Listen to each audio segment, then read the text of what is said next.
Existem segredos familiares que, ao longo da vida, se tornam pesadelos guardados dentro de nós.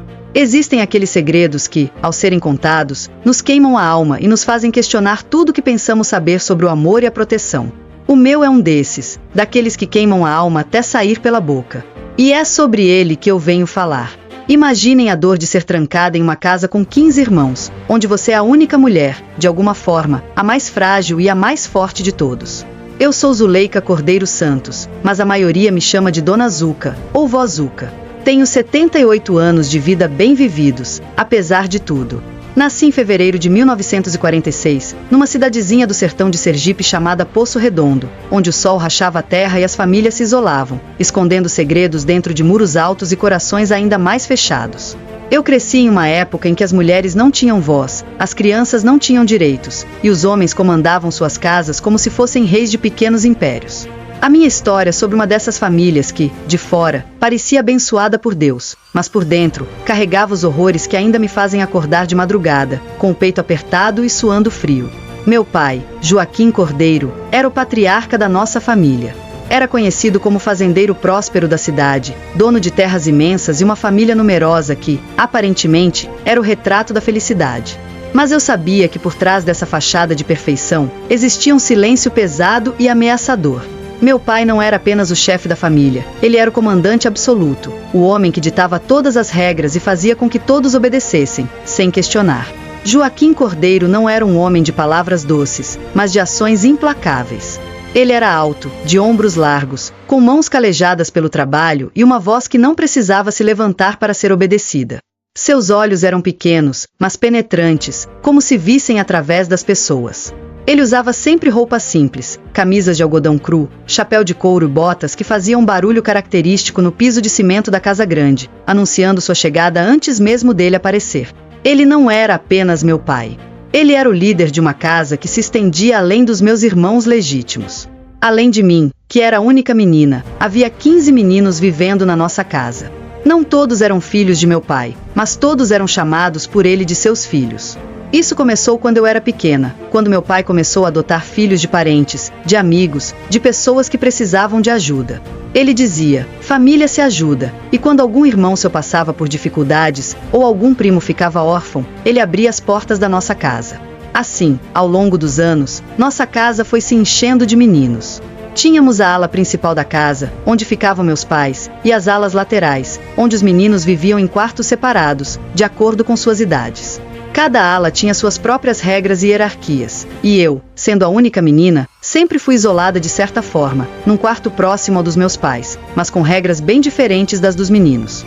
Papai sempre dizia que mulheres devem ser educadas para serem discretas e nunca causar problemas. Eu tinha meu próprio quarto, mas não podia sair para o pátio sem companhia, não podia usar roupas que, aos olhos de meu pai, fossem provocantes. Ele me dizia constantemente, mulher direita não dá motivo para conversa. E minha filha será uma mulher direita, mesmo que eu tenha que quebrar as pernas de quem ousar olhar para ela com malícia.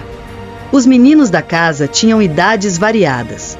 João e Pedro, os mais velhos, já passavam dos 20 anos. Eles eram quase como sócios de meu pai, ajudando com os negócios mais sérios da fazenda. Depois, havia os outros, Miguel, Antônio e Francisco, que estavam na faixa dos 15 a 19 anos. Eram mais rebeldes, mais sonhadores, mas ainda assim, respeitavam as regras de meu pai.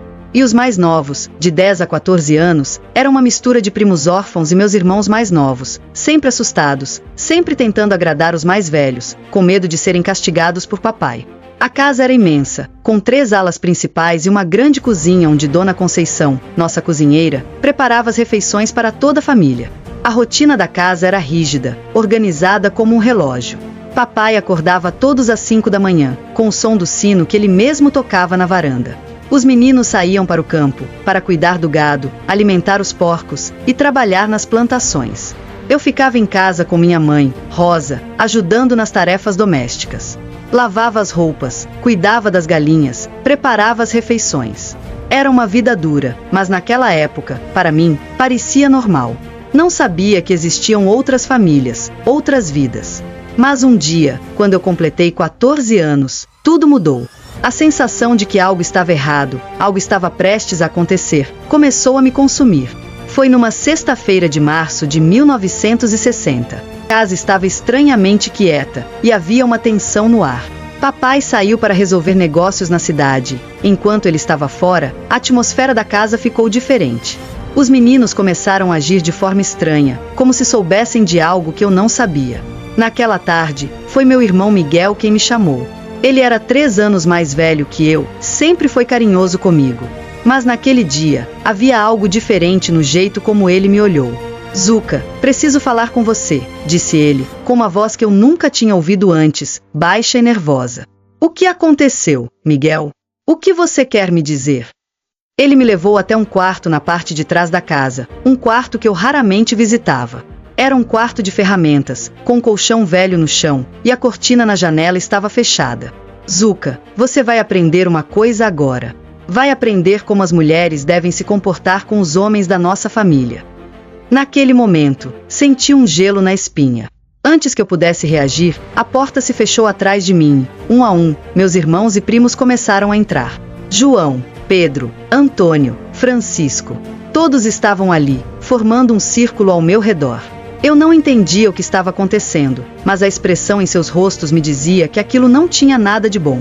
Meu coração batia forte, mas eu estava paralisada, sem saber como fugir, sem saber o que fazer. Foi aí que eu entendi. Eu não estava mais em uma família. Estava presa em um ritual que eu não podia entender, mas que sabia que, de algum jeito, iria marcar a minha vida para sempre. Foi quando percebi que algo precisava ser feito. Carlinhos, um primo mais novo, parecia ser o único que se incomodava com o que estava acontecendo. Ele estava sempre afastado, nervoso, evitando a companhia dos outros. Quando comecei a notar isso, percebi que ele também estava sofrendo. Então, começamos a planejar. Carlinhos e eu começamos a bolar um jeito de expor a verdade. Ele ajudaria a registrar tudo o que acontecia naquele quarto, tudo que eu estava sendo forçada a viver. Ele encontrou um gravador escondido na fazenda, e foi com isso que conseguimos capturar as conversas, os sons, os gritos e as ordens que se sucediam. Quando meu pai voltou de viagem, eu sabia que tudo estava prestes a mudar. Carlinhos entregou o gravador a meu pai, dizendo que havia encontrado por acaso e ficou horrorizado com o que ouviu. A surpresa no rosto de meu pai foi indescritível. Pela primeira vez, ele não tinha controle sobre o que acontecia dentro de casa. Ele ficou furioso, e as consequências vieram para todos. A partir daquele momento, a dinâmica da casa mudou para sempre. Meu pai começou a punir os culpados, reestruturou a hierarquia da família e impôs novas regras. Os meninos que participaram daquilo perderam seus privilégios. Eu, finalmente, fui libertada de um pesadelo que parecia interminável. Naquele dia, percebi que, por mais que minha vida tenha sido marcada por dor e sofrimento, sempre existe uma maneira de quebrar as correntes que nos prendem. Encontramos uma rachadura na parede da crueldade e, através dela, conseguimos nos libertar.